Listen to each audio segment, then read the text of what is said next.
اعوذ باللہ من الشیطان اللعین الرجیم بسم اللہ الرحمن الرحیم اللہم کن لولیک الحجت ابن الحسن صلواتک علیہ وعلی آبائہ فی هذه الساعة وفی کل ساعة ولیا وحافظا وقائدا وناصرا ودلیلا وعینا حتی تسکنہ ارضک طوعا وتمتعہ فیہا طویلا اللہم صلی علی محمد وآل محمد وعجل فرجہم۔ بسم اللہ الرحمن الرحیم صلی اللہ علیہ یا ولی العصر ادرکنا۔ کتاب کا نام زمانہ غیبت، مرحلے امتحان و آزمائش۔ حضرت امام زمانہ علیہ السلام فرزند جناب فاطمہ زہرا سلام اللہ علیہ۔ دنیا کے تمام مذاہب اپنے تمام مسلکی اور نظریاتی اختلاف کے باوجود اس حقیقت کو تسلیم کرتے ہیں کہ خداوند عالم آخری زمانے میں قیامت سے پہلے ضرور بھی ضرور حضرت امام مہدی علیہ السلام کو ظاہر کرے گا، جو پوری دنیا کو عدل و انصاف سے بھر دیں گے اور ساری دنیا پر اسلام کا پرچم لہرائیں گے۔ اس اتفاق کے باوجود بعض مسائل میں شیعہ اور بعض اہل سنت کے درمیان اختلاف ہے۔ وہ یہ ہے کہ نمبر 1، بعض لوگ کہتے ہیں کہ حضرت امام مہدی علیہ السلام جناب فاطمہ زہرا سلام اللہ علیہ کی نسل سے نہیں ہیں بلکہ جناب عباس کی نسل سے ہیں۔ بعض لوگ یہ کہتے ہیں کہ امام حسن علیہ السلام کی نسل سے ہیں، امام حسین علیہ السلام کی نسل سے نہیں ہیں۔ تیسرا مسئلہ یہ ہے کہ ان کے والد کا نام عبداللہ ہے، حسن نہیں ہے۔ پہلا مسئلہ، حضرت امام مہدی علیہ السلام فرزند جناب فاطمہ زہرا سلام اللہ علیہ۔ حضرت رسول خدا صلی اللہ علیہ وآلہ وسلم نے فرمایا، المہدی حق وہو من ولد فاطمہ۔ حضرت مہدی کا ظہور حق ہے اور وہ جناب فاطمہ سلام اللہ علیہ کی نسل سے ہیں۔ اس حدیث کو اہل سنت کے 56 علماء نے اپنی کتابوں میں نقل کیا ہے۔ اس کے علاوہ سعودی عرب کی راجدھانی ریاض سے ایک کتاب شائع ہوئی ہے جس کا نام ہے اشراط الساعہ۔ یہ کتاب ڈاکٹر عزیز الدین حسین شیخ نے لکھی ہے۔ اس کتاب کے صفحے نمبر 75 پر یہ حدیث نقل کی ہے۔ حضرت نے فرمایا، المہدی من عترتی من ولد فاطمہ۔ مہدی میرے اہل بیت سے ہیں اور جناب فاطمہ کی نسل سے ہیں۔ انہوں نے اس حدیث کو صحیح سند قرار دیا ہے۔ جامع الاصول 331/10، حدیث نمبر 7835۔ اس وضاحت کے بعد اب اس بات کی کوئی گنجائش نہیں ہے کہ حضرت امام مہدی علیہ السلام جناب فاطمہ سلام اللہ علیہ کی نسل سے نہیں ہیں۔ رہ گئی ان کا جناب عباس کی نسل سے ہونا۔ یہ وہ روایتیں ہیں جو بنی عباس کے زمانے میں خلفائے بنی عباس کو خوش کرنے کے لیے درباری علماء نے گڑھی ہے۔ دوسرا مسئلہ، حضرت امام مہدی علیہ السلام کے والد کا نام عبداللہ ہے یا حسن عسکری۔ اس اختلاف کی وجہ ایک حدیث ہے جس میں حضرت صلی اللہ علیہ وآلہ وسلم نے فرمایا، اسمہ اسمی و اسم ابی ہے اسم ابی۔ حضرت امام مہدی علیہ السلام کا نام میرا نام ہوگا اور ان کے والد کا نام میرے والد کا نام ہوگا۔ یہ بات جگ ظاہر ہے کہ حضرت رسول خدا صلی اللہ علیہ وآلہ وسلم کے والد کا نام جناب عبداللہ تھا۔ اس حدیث کا آخری جملہ ان کے والد کا نام میرے والد کا نام ہوگا اس اختلاف کا سبب ہے، لیکن یہ ایک واضح حقیقت ہے کہ یہ جملہ صرف عاصم کی روایت میں ہے۔ جناب احمد ابن حنبل نے اپنی مسند جلد 1 صفحہ 376-377 پر، حافظ ابو داود نے اپنی کتاب سنن ابو داود جلد 4 صفحہ 107، اسی طرح حافظ ترمذی نے اپنی کتاب صحیح ترمذی جلد 1 صفحہ 281 پر یہی روایت نقل کی ہے، مگر یہ آخری جملہ نقل نہیں کیا ہے۔ اس کے علاوہ وہ جناب حافظ گنجی شافعی نے اپنی کتاب البیان فی اخبار صاحب زمان میں یہ روایت 28 مختلف طریقوں سے نقل کی ہے، اور کسی ایک روایت میں بھی یہ آخری جملہ نہیں ہے، اور یہ بھی لکھا ہے کہ عقل مند کے لیے یہ بات ظاہر ہے یہ جملہ اضافہ کیا گیا ہے۔ چونکہ علماء کی اکثریت اس اضافے کے خلاف ہے، لہٰذا اس اضافے کا کوئی اعتبار نہیں ہے، لہٰذا وہ روایت جس کی بنا پر وہ لوگ حضرت امام مہدی علیہ السلام کے والد کا نام عبداللہ بتا رہے تھے۔ جب وہ بنیاد ہی متزلزل ہو گئی تو عمارت خود بخود زمین پر آ جائے گی۔ تیسرا مسئلہ، حضرت امام مہدی علیہ السلام کا حسینی ہونا۔ سنن ابی داؤد حضرت علی بن ابی طالب علیہ السلام سے روایت نقل کی ہے، آپ نے حضرت امام حسن علیہ السلام کی طرف دیکھ کر فرمایا، ان کی نسل سے ایک شخص ظاہر ہوگا جو تمہارے نبی کا ہم نام ہوگا اور زمین کو عدل و انصاف سے بھر دے گا۔ سنن ابو داؤد جلد 4 صفحہ 1108، حدیث 4290۔ اس حدیث کے تعلق سے بس اتنا اعتراض کرنا کافی ہے۔ نمبر 1، اس حدیث کو ابو داؤد کے علاوہ کسی اور محدث نے نقل نہیں کیا ہے، نہ ان سے پہلے اور نہ ان کے بعد۔ دوسرا، جناب جزری شافعی نے اپنی کتاب اثناء المناقب صفحہ 165 سے 168 پر حضرت امام مہدی علیہ السلام کے نسب کا تذکرہ کرتے ہوئے تحریر فرمایا، صحیح ترین بات یہ ہے کہ وہ امام حسین علیہ السلام کی نسل سے ہیں، اور اس کی دلیل حضرت علی امیر المومنین علیہ السلام کی یہ روایت ہے، حضرت نے امام حسین علیہ السلام کی طرف رخ کر کے فرمایا، میرا یہ فرزند سید و سردار ہے، اور جیسا کہ نبی کریم صلی اللہ علیہ وآلہ وسلم نے فرمایا ہے کہ اس کی صلب سے ایک شخص ظاہر ہوگا جو تمہارے نبی کا ہم نام ہوگا۔ تیسرا، اس روایت کو ترمذی، نسائی اور بہقی نے اپنی اپنی کتابوں میں نقل کیا ہے، ہر ایک نے امام حسین علیہ السلام کا ذکر کیا ہے۔ اس کے علاوہ حضرت امام مہدی علیہ السلام حسنی اور حسینی دونوں ہیں۔ حضرت امام محمد باقر علیہ السلام امام حسن علیہ السلام کی صاحبزادی جناب فاطمہ بنت حسن کے فرزند ہیں، یعنی امام حسن علیہ السلام کے نواسے ہیں، اور امام حسین علیہ السلام کے پوتے۔ اس بنا پر حضرت امام محمد باقر علیہ السلام اور ان کے بعد تمام ائمہ حسنی اور حسینی دونوں ہیں، اور جس طرح جناب عیسیٰ علیہ السلام جناب مریم کے واسطے سے جناب ابراہیم علیہ السلام کی نسل سے ہیں، اسی طرح امام زمانہ علیہ السلام فاطمہ بنت حسن کے ذریعے امام حسن علیہ السلام کی نسل سے ہیں۔ اب یہ بات بالکل صاف اور واضح ہو گئی کہ حضرت امام مہدی علیہ السلام فاطمی ہیں، ان کے والد کا نام حسن عسکری ہے، اور وہ امام حسین علیہ السلام کے پوتے اور امام حسن علیہ السلام کے نواسے ہیں۔ زمانہ غیبت، مرحلہ امتحان اور آزمائش۔ اس دنیا میں قدم قدم پر آزمائش اور امتحان ہے، یہی آزمائش اور امتحان کمال کا ذریعہ ہے۔ امتحان ایمانی زندگی کا لازمی جز ہے۔ خداوند عالم سورہ عنکبوت کی آیت 2 اور 3 میں ارشاد فرماتا ہے، کیا لوگوں کا یہ خیال ہے کہ صرف یہ کہنے کی بنا پر ہم ایمان لے آئے ہیں ہم ان کو چھوڑ دیں گے اور ان کا امتحان نہیں لیں گے؟ اور یقیناً جو لوگ ان سے پہلے گزرے ہیں ان کا امتحان لیا گیا ہے۔ سورہ ملک کی آیت نمبر 2 میں زندگی کا مقصد ہی امتحان قرار دیا گیا ہے۔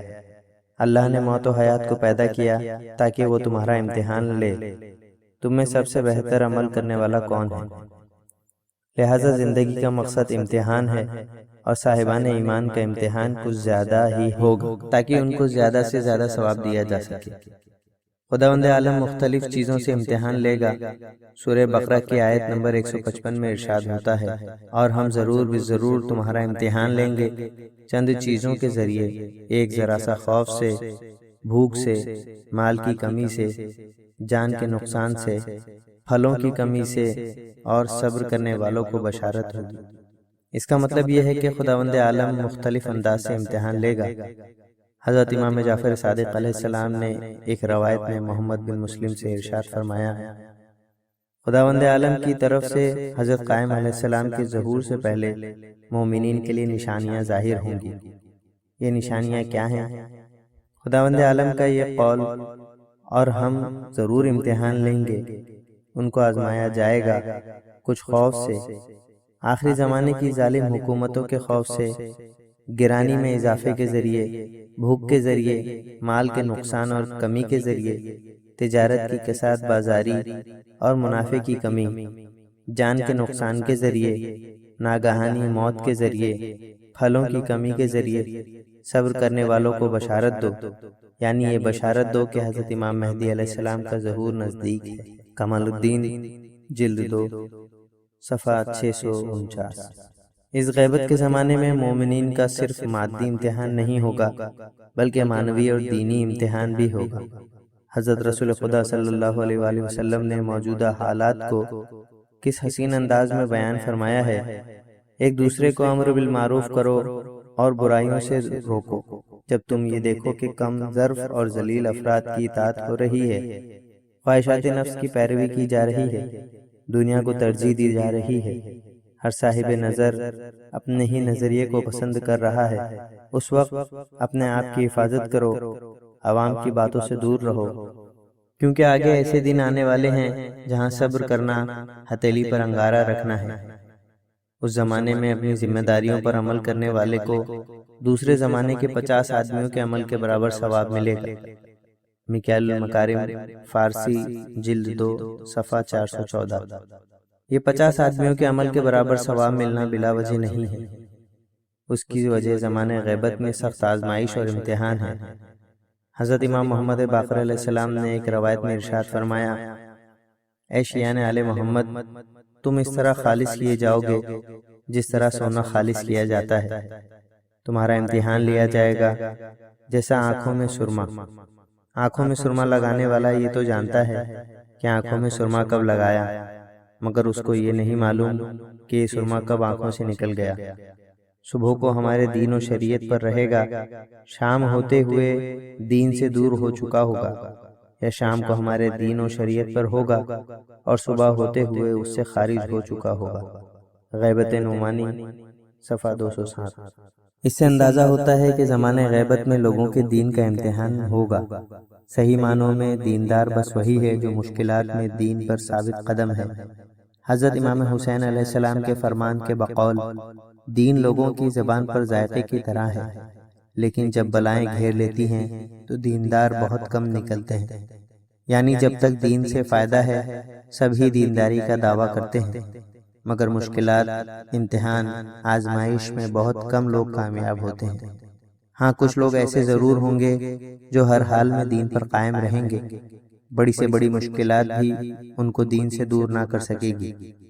حضرت رسول خدا صلی اللہ علیہ وآلہ وسلم نے ارشاد فرمایا، وہ امام مہدی علیہ السلام اپنے شیعوں سے غیبت اختیار کریں گے، ان کی امامت کے عقیدے پر ثابت قدم نہیں رہیں گے، مگر صرف وہ لوگ جن کے دلوں کا خدا نے ایمان سے امتحان لیا ہوگا۔ یہ اللہ کے رازوں میں ایک راز ہے اور اس کے علم کے پوشیدہ خزانوں میں ایک خزانہ، یہ بات ہر ایک سے بیان نہ کرنا۔ الزام الناصب، صفحہ 19، یوم الخلاص، صفحہ 199۔ ان حدیثوں سے ظاہر ہو رہا ہے کہ زمانہ غیبت زمانہ امتحان و آزمائش ہے۔ اگر ہم اس وقت دین پر ثابت قدم رہنے میں کوئی وقت اور پریشانی محسوس نہیں کر رہے ہیں تو شاید ہم دین حق پر نہیں ہیں، وہ دین خود ہمارے رسم و رواج کا تیار کردہ ہے۔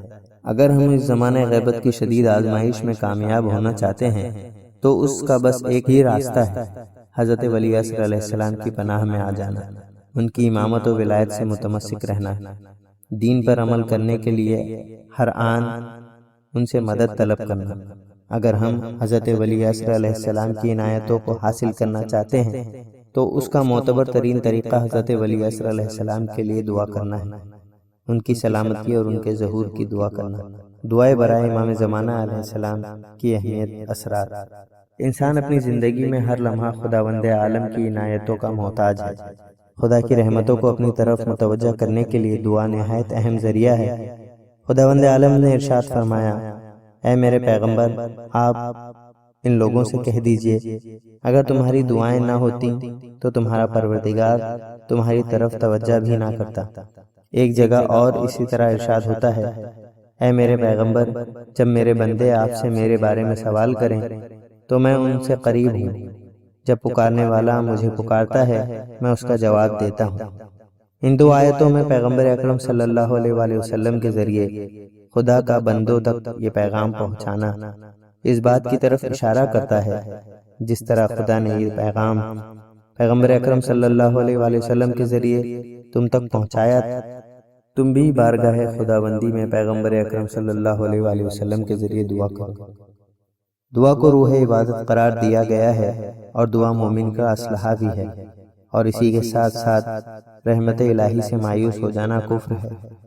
گزشتہ صفحات میں زمانہ غیبت کی مشکلات کا تذکرہ کیا گیا ہے۔ ایک مرد مومن جب قرآن کریم کی تلاوت کرتا ہے تو اسے جگہ جگہ خدا کا یہ وعدہ نظر آتا ہے، دین اسلام تمام ادیان پر غالب آئے گا۔ سورہ توبہ آیت نمبر 33۔ صاحبان ایمان کو اس زمین کا حاکم قرار دیا جائے گا۔ سورہ نور آیت نمبر 55۔ اللہ کا یہ وعدہ ہے، اس کے نیکوکار بندے اس زمین کے وارث ہوں گے۔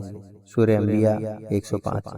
اس کے علاوہ حدیث میں تو باقاعدہ صراحت سے یہ بات بیان کی گئی ہے، یہ زمین ایک دن ضرور عدل و انصاف سے بھر جائے گی۔ زمین اپنے پوشیدہ خزانوں کو ظاہر کر دے گی، ہر طرف امن و امان ہوگا، زمین میں کہیں بھی ظلم و ستم، خوف و دہشت نہیں ہوگی۔ غدیری اسلام کا پرچم ہر طرف لہرا رہا ہوگا۔ مومن کو ایک طرف خدا اور رسول کے وعدے کا پورا یقین، اور ایک طرف دنیا کے موجودہ حالات، یہ سب دیکھ کر مومن کے دل میں درد اٹھتا ہے۔ جب وہ یہ دیکھتا ہے وہ اسلام جو امن و سلامتی کا پیغام لے کر آیا تھا، اس کو دشمنان اسلام نے کس طرح بدنام کر دیا ہے۔ دل میں یہ سوال بڑی شدت سے ابھرتا ہے، آیا ہے کوئی جو اس صورتحال کو بدل دے اور دین مقدس اسلام کو سربلندی اور مسلمانوں کو عزت عطا کرے؟ رحمت للعالمین سرکار کائنات مرسل اعظم صلی اللہ علیہ وآلہ وسلم کی حدیث دلوں کو سہارا دیتی ہے۔ حضرت صلی اللہ علیہ وآلہ وسلم نے فرمایا، اگر اس دنیا کی عمر میں صرف ایک دن باقی رہ جائے گا، خداوند عالم اس دن کو اتنا طولانی کرے گا یہاں تک کہ میرے اہل بیت سے ایک شخص ظاہر ہوگا جس کا نام میرا نام ہوگا، جو زمین کو عدل و انصاف سے اس طرح بھر دے گا جس طرح وہ ظلم و جور سے بھری ہوگی۔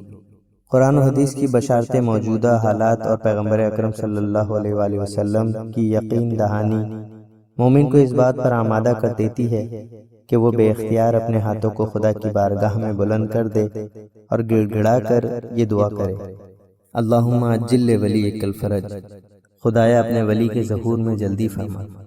اس بنا پر غیبت کے زمانے میں ہماری ایک اہم ذمہ داری اپنے امام زمانہ علیہ السلام کے لیے دعا کرنا ہے، ان کی صحت و سلامتی کی دعا، ان کے ظہور میں تعجیل کی دعا۔ حضرت امام زمانہ علیہ السلام نے خود فرمایا، جلد از جلد ظہور کے لیے زیادہ سے زیادہ دعا کرو، اسی سے تمہارے حالات بہتر ہوں گے۔